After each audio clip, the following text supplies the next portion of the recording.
Hello. In this week's Parsha, Parshas Vayelech, it says, Uvenehem yishmu v'yilmedu, and your children will hear and they will learn. And there's a machlokas. Rashi seems to imply that it's talking about even very young children, babies, and so on. The Ramban says, no, it's talking about toddlers and older, children that we expect to have some understanding, but not a lot of understanding.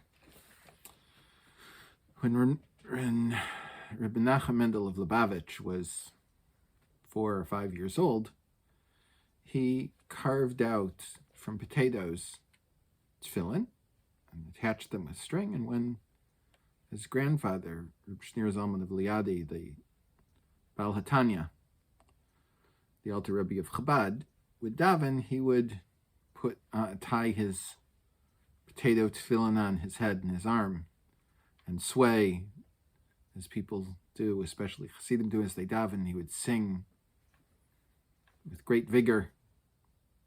And when the Rebbe, his grandfather, was done davening, was taking off his tefillin, he too would unwrap his potato tefillin, and then he would run around dragging the tefillin by the strings, playing as children are wont to play.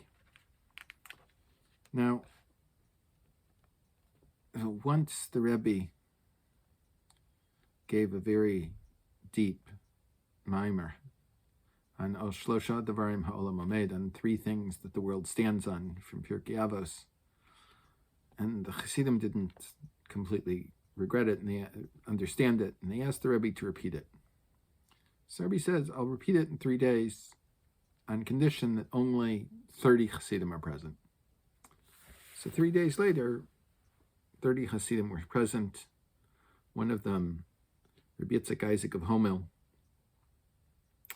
was there, and he saw the child, the 4 or 5 year old child, Menachem Mendel, was running around with his tefillin. He was afraid the string would get caught in things that would interrupt, and it would hurt his concentration. He wouldn't be able to completely understand what the Rebbe said. And he was about to say something when the Rebbe said to him, let him be. He wants to listen. He is listening, and you will know that he is listening. These words spread among the Hasidim, but they didn't know what the Rebbe meant. Often what Rebbes say are in the shadow. Decades later, in 1813, the Tzaddik passed away, and it went, the Dov Ber became the Rebbe,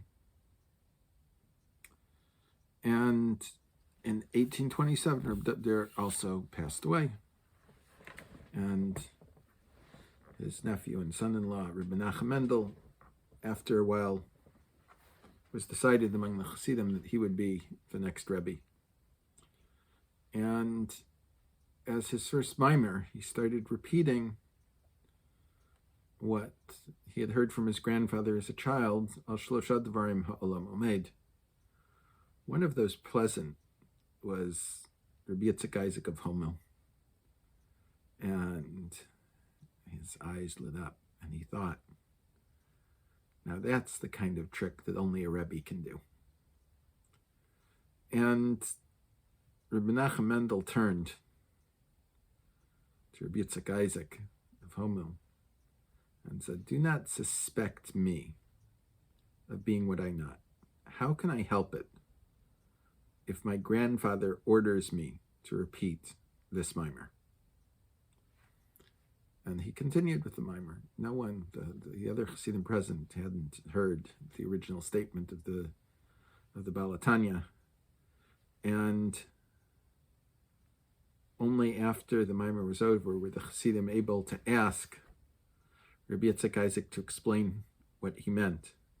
And he told them, as he was a very old man, he was able to tell the younger Chassidim about the phenomenal memory of the little boy and the memory that he had of the little boy playing with his potato tefillin, who was now the Rebbe, and that the Baal HaTanya had obviously implied that this was the grandson of his that would, in fact, be the future leader of the Lubavitch Chasidim. Phenomenal memories is, to a large extent, a very common theme among great Gedolim. Rav Yitzchak Isaac Halevi Herzog was known for a phenomenal memory. And as a child, and his uncle was the Rav of the city, Lvov, very important city in terms of learning in Poland in those days. And he, from the time he was 5 or 6 years old, he was learning every day in the Beis Medrash with his father, also a very well-known Talmid Chacham who became a Rav in England afterwards, and then the chief rabbi of Paris.